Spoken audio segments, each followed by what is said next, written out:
What's the most spontaneous thing you have ever done? Most spontaneous thing I've ever done is buy the cheapest ticket to Mexico I could find, Okay. which was $197. Wow. Yeah. Was it And round trip or? It was round trip. Okay, But I 197. tore up the ticket, the round trip part. Okay. So I got the ticket, I Mhm. put my stuff in storage, and I moved to Mexico for a year with, I think I had $800. Oh my God. Yeah. Oh my God. Yeah. And a desire to learn Spanish and travel through Mexico. And how did the year go? Was it good? It was amazing. Yeah, it was amazing. And one of the most amazing things about it was that I learned that I can rely on myself.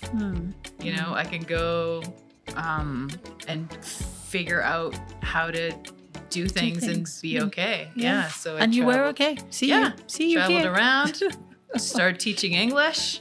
Oh wow. Yeah. Wow. And stayed for a year. If you were a superhero, what would your superpower be? Oh my goodness.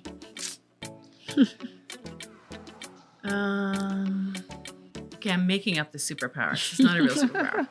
But like connecting people, because I really love connecting people together, and like I would like swoop in and take a bunch of strangers that are maybe not chatting or whatever and be like, here's a reason why you guys all have something in common. Start chatting, and then they have a fun time, and then I'll swoop into another group and be like, here's a reason why you guys have a lot in common and could start talking and laughing. I wasn't expecting that superhero power, but that works. What is the most unusual place you have ever visited? Most unusual place In Mexico, maybe, I don't know. ever visited. I don't know if it's unusual, but one of the places that I visited that really stands out, like in my memory and my heart, is the South Pacific. Okay. Going to Fiji and Tonga and Samoa with my mom and dad. Oh, wow. Yeah, it was life-changing. I was 8 years Why? old. Because I went from growing up in like a suburb in Toronto Okay. to this place where I met a girl who was my age, and she was just hanging out in her white underpants, and her brother, and I can't remember what kind of pants he had on. And they were climbing up palm trees and taking down coconuts to like eat and sell. And it was really eye-opening for me to see like, this is what somebody my age here is doing. And it's just opened up my world to that there's so many different ways of living, you know, so many different things. Yeah. And that exposure, it does a lot to people. Like it changes your perspective. Yeah. Appreciation. Yeah. So one last question. What is a funny thing that has happened to you recently? You know, I can't think of a specific thing, but you know, my daughter just makes me laugh all the time. Even was it yesterday she said to me, I said was like, what did you get up to this afternoon? And she's like, she lists off a bunch of things and includes, and then I went outside and danced in the wind. And I was just like, awesome. Yeah. She danced in the wind. Yeah, she was dancing Not in the in the wind, she rain. said. That's what she reported. And then I went and I danced in the wind. Like that's a thing. No judgment here, just a friendly ear. Tune in every day, bring your worries near. Life Couch Show, let the heartbeats flow. With Fade, we heal and grow. Life on the couch with Fade. Talk it all out, set your mind free. Life on the couch, stories we share. Fade. Hi everyone, and welcome to another episode of Life Couch with Fade. Here we talk about things that happen to the everyday people. We discuss life issues, life experiences, with the hope that a person or two is able to relate or pick a lesson or two. we believe that everyone has a unique struggle, and in that it's a shared experience, shared experience of struggle in life. When you know that you're not the only one going through that, I pray it gives you hope that you can overcome whatever it is that you're going through. So on this episode, we will be discussing my guest's cancer scare. Have you ever had a cancer scare? Sometimes, until you walk the path, you never know how difficult these things are. But today we'll be listening to the person that it happened to. She's beautiful. She's eloquent. She is a rock star. And the person is Tamara Neely. Yay! Hello. Thank you for that beautiful introduction. Thank you. Before we dive into it, we'll want to learn about you. Do you want to introduce yourself, Tamara? Okay. My name is Tamara Neely. Okay. And I am a mother of a beautiful girl. Yes. And I teach English to newcomers to Canada. Nice. I'm a writer. Mm-hmm. And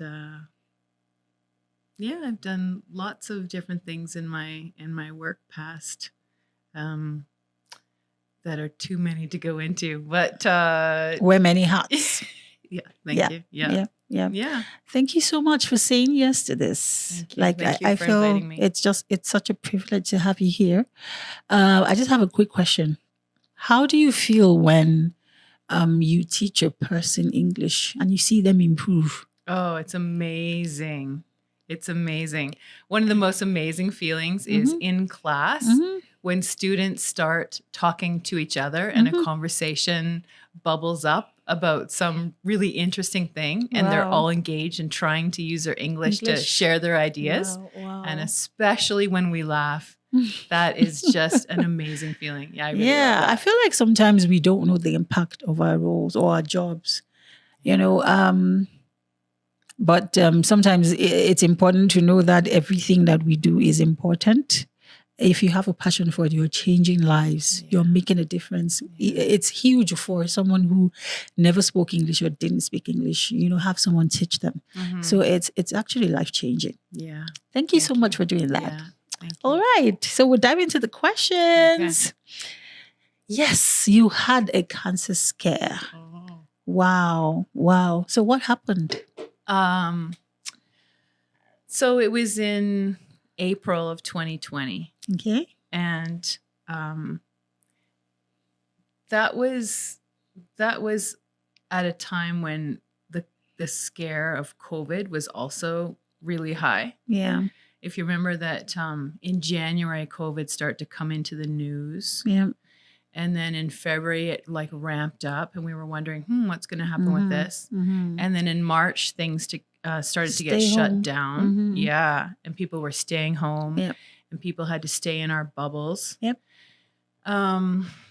So it was in the height of that. It was in April. And I got a phone call from my gynecologist who said that I was going to have surgery within a week. Wow. Yeah. I was going to have surgery within a week to remove an ovary. Wow. And you just got a call out of the blues, or did something happen before then? Or? yeah, something did happen for then. Okay. So I had been having pain Okay. leading up to that. Mhm. And so I had pain starting in about November before that. Okay. So How, like chronic pain or intense, like all of a sudden pain. Wow. Yeah. sharp Yeah. Mm. Really intense. The on one side or both? Like, it was even hard to tell. Like it Oh, was okay. so intense that it was just throughout my abdomen. okay. Yeah. And coincidentally, Mhm. I was having a kidney stone at the same time. Oh, wow. Yeah. Which is painful. Oh, yeah. Yeah. Wow. Yeah. Wow. So painful. So it So was, how did you know how were you able to separate like what was going on? Where do you feel kidney stone? Is it at the back or? yeah, you can feel it in the back. Also Okay. abdomen. Mhm. Yeah. Also, it's pretty also much at the same back. thing.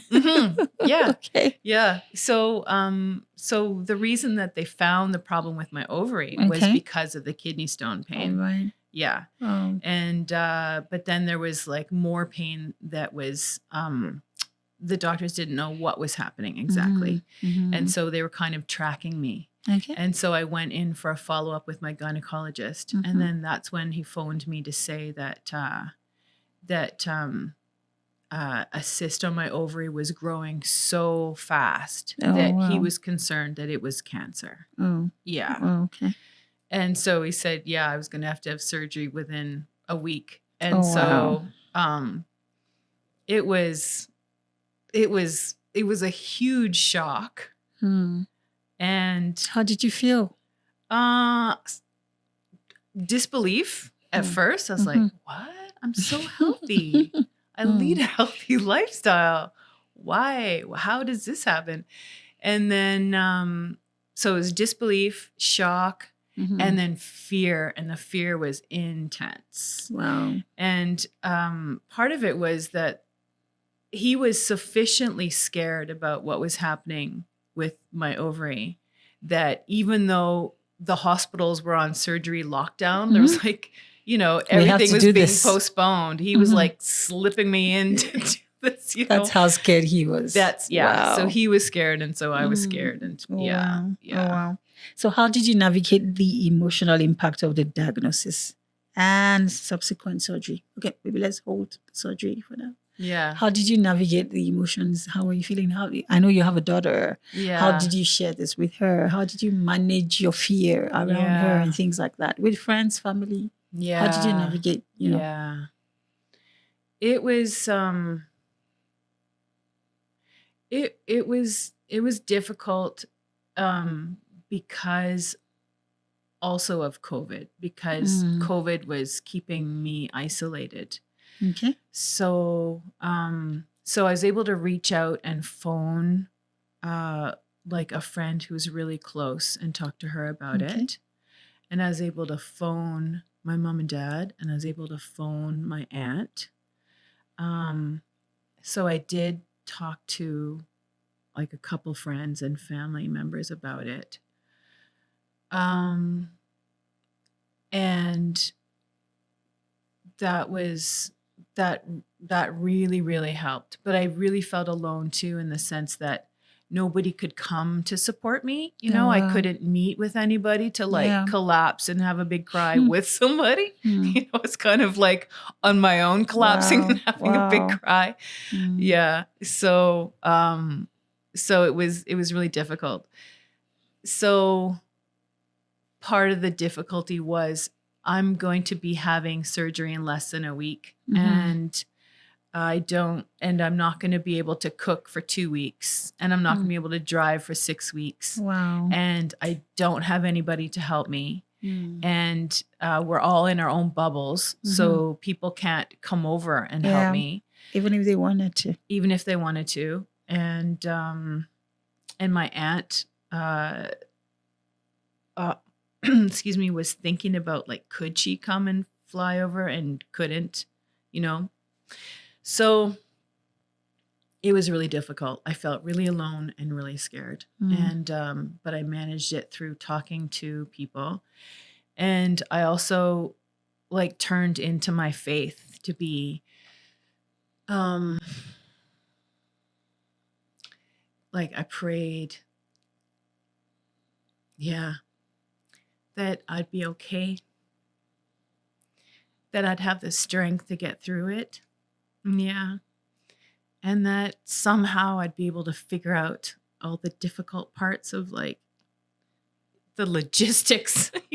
There's like the scary surgery part, and then there's like, inability to really care for people in my life. Thank you.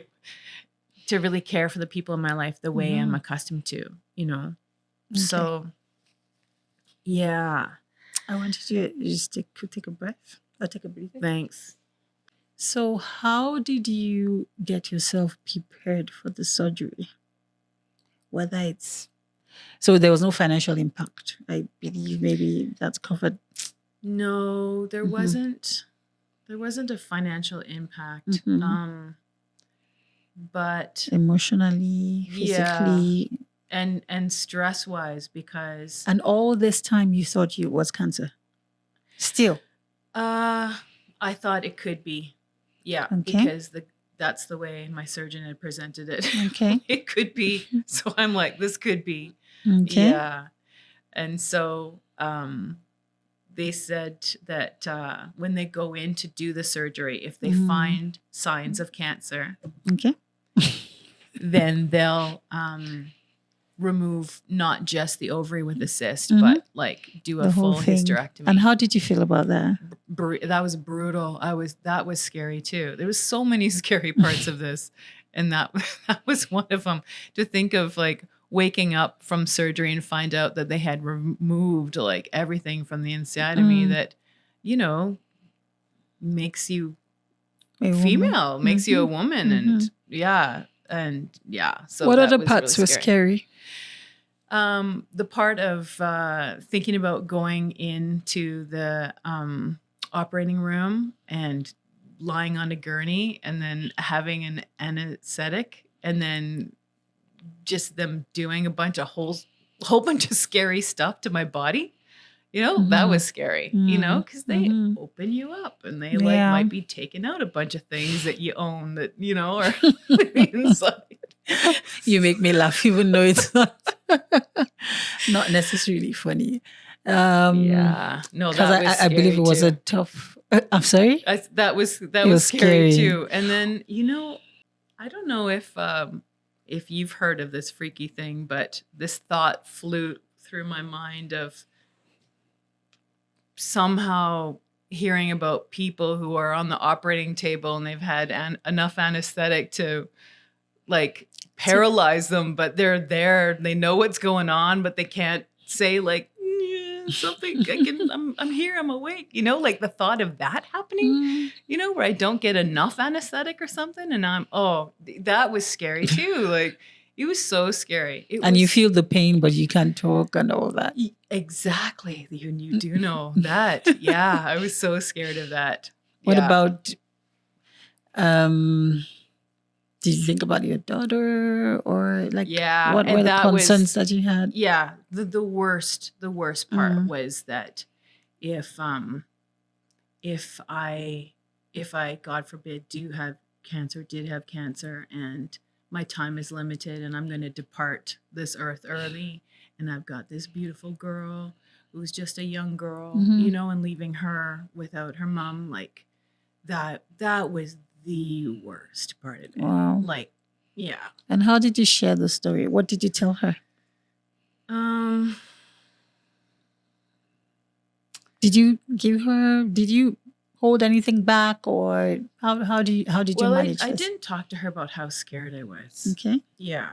I talked to her about that I was going to have surgery and that I would be really delicate after. So like you can't run on up to me and you have a big hug, you know, can't do no those type jumping of things. on you and no all jumping that. on me. Yeah. So, you know, I talked to her about that. Yeah. And I talked to her about, you know, that I was going to be in the hospital for, I think it was 5 days, almost a week, something like that. Okay. Yeah. So I talked to her about that. So at what point did you know that it wasn't cancer? When I woke up in the hospital room and the doctor came in to see me. Yeah, that's when I knew. And what was it? What was the situation? It was a cyst. It was an endometrial cyst. Okay. Called a chocolate cyst. Kind of sounds nice and not nice at the same time, but really it's not Why nice. did they call it chocolate cyst? They call it chocolate cyst because there's blood that accumulates in the cyst, and then it turns brown because it's and then it like grows a quickly, nice chocolatey color. Oh wow! And it grows quickly. It grows. Yeah, in my case, it was growing quickly. So what's the cost? Maybe somebody can learn. I don't know if was there something you were doing, or can it just happen to anyone without, you know? Honestly, I feel like the cause in my life was due to an enormous amount of stress Oh, that I okay. was going through. Mm-hmm. And I also feel like in years leading up to that, I had been like negating myself, negating who I am, Mm-hmm. not having a voice, not using my voice, not allowing myself to really be who I actually am. Mm. And so I think those things contributed to it. So those things are largely emotional. Yeah. You feel like, emotional things can have physical impact in the body. Yeah. Yeah. Okay. Have you heard the saying stress kills? Yep. Yeah. Stress kills. I think stress kills in like different ways. It kills in little drops over time. Mm. Yeah. Yeah. And then there's an accumulation. So Yeah. how has this experience influenced your approach to regular health checkups and screenings? This health scare made me feel a lot more fragile than I felt like I was before. I always felt like I am very healthy. I have a healthy body. Thank you, God. My mom and dad built me well, fed me well. Yeah, and I was healthy. And this made me feel a lot more fragile. And the biggest impact it had on my approach to my health is to take stress a lot more seriously. Okay. And not just think like, I can handle this. I can handle this. Like be aware Yeah. that you're actually stressed. Yes. Okay. Yeah. And take time out to de-stress and take time out to meditate and take time out to exercise and do things that are like taking care of me and taking care of my well-being. Self-care. Yeah.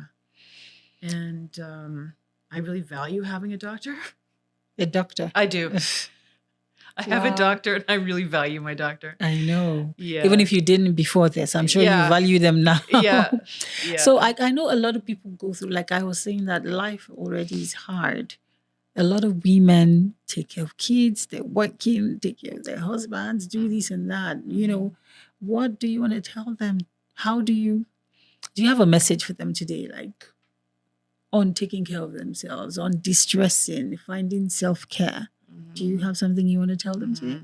I think that it's really important for women to prioritize ourselves.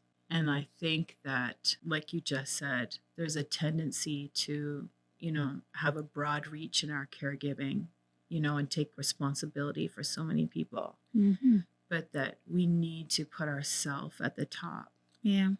And that, for example, if we don't, we might not be here to continue caring for people. So we really need to make the time Who knows care for if ourselves. You didn't have the kidney stones. I'm not sure what the cyst would have done to you. Yeah. I have no idea. But I see that as a blessing in disguise, like bittersweet kind of situation where it helped you find some other thing that was going on, right? Yeah. So what was recovery like for you? How did you feel when they told you, because it was a cancer scare, you went into sleep thinking you had cancer? Yeah. I'm probably thinking about so many things. Maybe my womb won't be there when I'm out and all that. How did you feel when when they broke the news to you? I felt like, thank you, God. Thank you, God. Thank you, God. Oh, wow. Yeah. Just a lot of gratitude. Like so much gratitude. Yeah. And it felt and what was recovery like? Recovery. So prior to going into surgery, I had purchased a bunch of lasagnas for the freezer. Yeah. So it was easy to. Was not easy. Those were not bad. Yeah. Okay. But a bunch of things that were, quick to cook. Quick to cook. But even still, in the first few days, I couldn't even cook a lasagna. I couldn't do And it. how did your daughter fare? How did she manage? So my parents ordered food Oh, and sent it to us from where? from the Chinese restaurant. No, where were your parents? Where were you? They were in Calgary and I was in the Yukon. So they Wow. like phoned the Chinese restaurant. Parents are invaluable. Yeah. Can you imagine?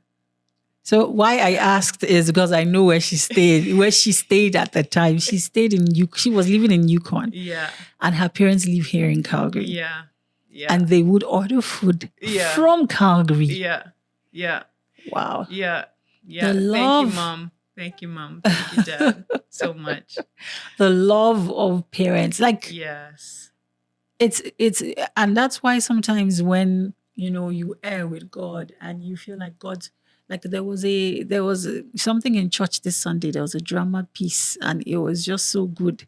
Like you think God, maybe you make a mistake or something and you think God has that it's the end and God doesn't love you anymore, or there's a big consequence or whatever, and He loves you. There's this unconditional love that He has for you. And it's the same thing we see with parents. Can you imagine parents ordering food from? Yeah. I just feel so touched, and I feel like you're blessed to have that. Yeah. All right. How did you manage personal and professional life during treatment and recovery? That part was difficult and it just added more stress because Okay. I had obligations and responsibilities that I could not live up to, Okay. because I was, really incapacitated for, Okay. let's say, 3 weeks. Wow. Yeah. So at the time, what happened? So How did you? So what happened was that I had to just accept that I couldn't meet my regular standards Okay. of Acceptance. Something. of my responsibilities. Mhm. I was still there. I was still present. I was still thinking about my responsibilities Mhm. and caring, but much more from afar. I basically used my phone a lot to like check in and just make sure I was keeping up with my responsibilities as I Okay. could. But I had to lower my standards, and I communicated that before I had the surgery that this is what was going to happen. Okay. Yeah, but that was really, really stressful as well. Yeah. So, yeah, I went from like a big bucket of stress to like a different type of stress right after. Oh wow. Yeah. Oh, wow. Yeah. But And I how- got through it. Yeah. See you're here today. Mm-hmm. And that's why we do this. So people out there know that it doesn't matter what's going through, Yeah. what you're going through. It's always a phase. And I know when you're going through that phase, it is difficult. Yeah. Sometimes it seems like it'll be endless. Yeah. Like timeless. It will never end. But Yeah. how And then has it this passes. experience changed your outlook on life and your priorities about life? Did you feel like you had a new lease of life, or I on definitely life? felt like I have a new lease on life. I was so when something like this happens to me, this was the biggest, scariest thing. But other little kind of scares that have happened along the road, and including this one, Mhm. I feel like this is my opportunity to evaluate where I'm at, evaluate my life, look at what I want and what I would do differently. And this is my chance to do it. Mm. Yeah. So priorities have shifted, I've shifted to family, shifted to being around people, because like I said, I was isolated. Yeah. So being around, loved ones, giving of my time to loved ones, taking care of myself, prioritizing myself, Yeah. focusing That's on important. health. Right? Seriously. Yeah, stress reduction plan, self-care, things like that. But Okay. the other thing that that shifted with me as well is a really deep appreciation for people in my world, because I was in such need, and so like I said, feeling so alone, and it was COVID. Mm-hmm. And despite that, there were people in my life that, even though the COVID rules were everybody stays in their bubble, there was people who broke that anyways to come and see me afterwards and to bring me you food. needed it, right? I needed it, yeah. Mm. And they're like, I will be eternally grateful to, for example, Grandma Joy, Grandma Ruth, Tiana, Julie, Michelle. These are beautiful people who, even though it was a scary time because of COVID, and we didn't know, like I said, how wicked it would be. Yeah. They still came. It was new. And checked on me. Yeah. And checked on Kemi and checked on the household. How are we doing? Yeah. Yeah. Yeah. So it just made me realize, like, you know, good friends, they're so valuable. They're so important. We need to, you know, take care of them and be grateful to them. Yeah. Maintain friendships. Yeah. Maintain friendships. Be sure that you're not isolated. Yeah. Whether physically or emotionally or whatever, you know, just have people around you. It's so important. Yeah. What message would you like to share with anyone who maybe has some kind of scare or the other? Yeah. Like it's only a scare. I know I can say only now, right? It could be, it's 50-50. Okay. You don't know what the outcome will be. Yeah. Yeah. What message or what do you have to tell them? How do they manage it? Yeah. Until they actually know what it is, right? Well, one thing that I did was I allowed myself to like break down. Like I allowed myself to be scared, feel how scared, say to, you know, close people, like, I'm really scared, lose it on the phone, crying, you know, things like that. You're vulnerable. Yeah. Thank you. Yeah. I allowed myself to be vulnerable. And did you feel better maybe after each episode? Did it make you? Yes, I did, because I think when you allow yourself to be vulnerable, it kind of opens up a communication pathway so that people can come to you, can help you, can connect with you, can tell you a story that about sometime when they were scared or what they went through or something. And just that connection of like heart to heart, you know, it just gives you so much strength. And then when I was in the hospital and I was like, I changed out of my clothes into the, I can't remember what that thing's called, that little open flappy back thing. Let's call it an apron for today. It looks like an apron.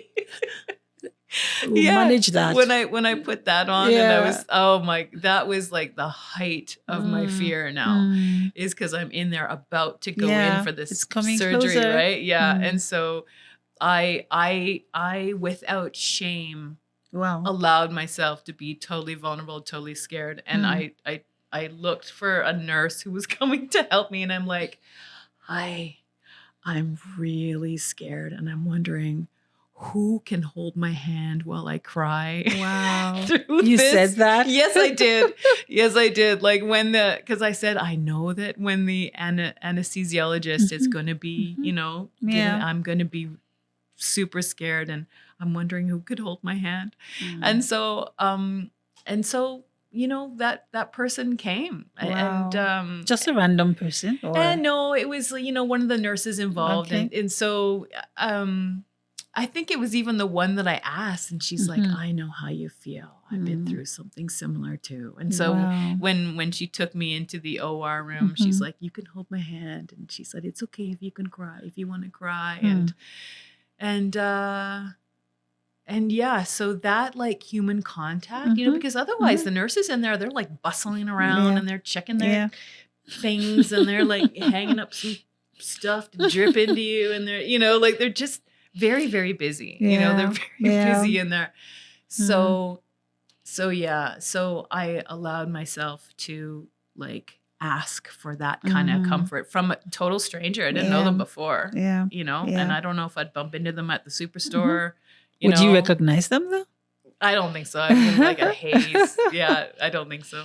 But yeah. And then the other thing that I did when I was going into the surgery and I was lying on that gurney is I was like, I just prayed to God, please give me strength to do this.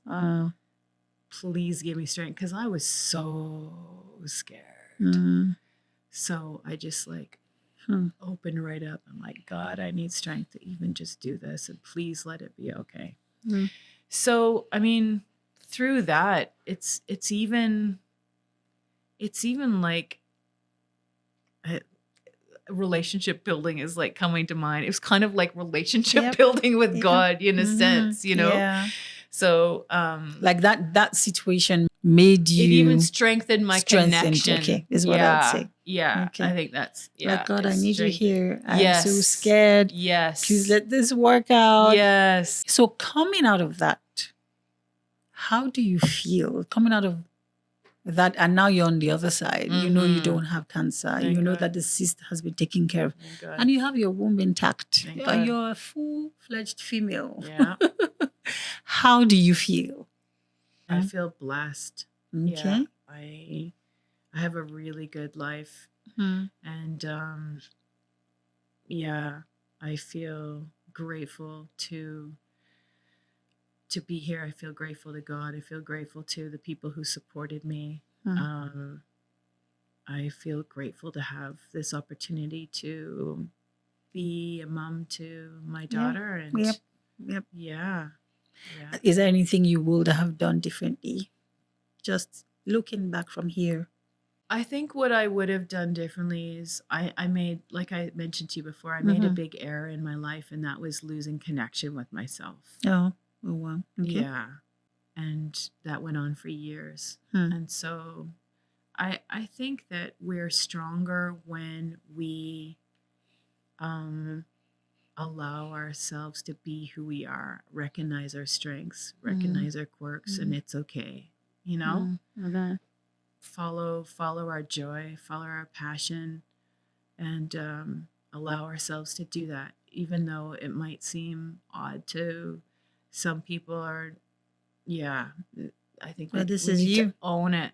Yeah. Irrespective of what people think, be Yeah. yourself. Yeah. So a few things I just want to emphasize is do not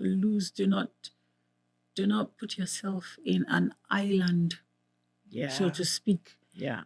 Maintain connection with family, with friends, because you never know when you need them. Because I imagine the COVID period where you were alone, and these people broke barriers, broke they didn't care about outcomes or anything. They broke through to reach you, to ensure that you had, the basic comforts that you needed at the time. Yeah. So community is important, friendship is important, family. I'm still touched that her parents ordered food all the way from Calgary. And my friend Kate from Nova Scotia, she ordered food for me too. Wow. Yeah, and enough to like put in the fridge and like Really? eat it in the microwave. Yes. Wow, see the power of friendship, connection, people. So I believe the average person means well. The average person wants to, do right or help the other person. So do not live in isolation. Do not put yourself, whether it's physical or some people they're lonely, even though they have a lot of people around them. Like they don't, like you were even vulnerable to the nurse, and whatever support or help that you got, is at that time you needed it and it came through, right? So being vulnerable, it's okay not to be okay. It's okay. People need to understand. You don't have to be strong, because it feels like weakness, when you ask for something. Yeah. Like, can you please hold my hand? Yeah. Because I'm going to as cry. little as that, right? Yeah. As seemingly little, because it's not, Yeah. right? So we should understand that it's okay not to be okay. It's okay to ask for help. And the worst anybody will say is, I can't do it, right? And then you find the next person. It's been so, wonderful listening to you and then just learning, a few things here and there from you. And then thank you so much for sharing your experience. Thank you. People get diagnoses every day for a thing or the other. And the kind of scare, it starts with confusion because I've had a diagnosis, something I never heard before. And all of a sudden I become a professor. Because, when you hear it, you begin to read about it and you're like, out of the blues and, confusion, fear and all those things come in. But here you are, victorious on the other side. And, you're perfect. And it's just, if you're out there and you have received some kind of diagnosis, it's not the end of the world. I'm sure there's always a way out. Anyways, thank you so much. It's been a pleasure talking to you. Thank you for sharing your story. Thank you for being vulnerable with us today. Thank you. Thank you very much. And thank you to the audience for sticking to the end. Please like, comment, share. We want to hear from you. Add your comment to the comment section. Let's see what you have to say. All right, until next time on Life Couch with Faye D. Bye.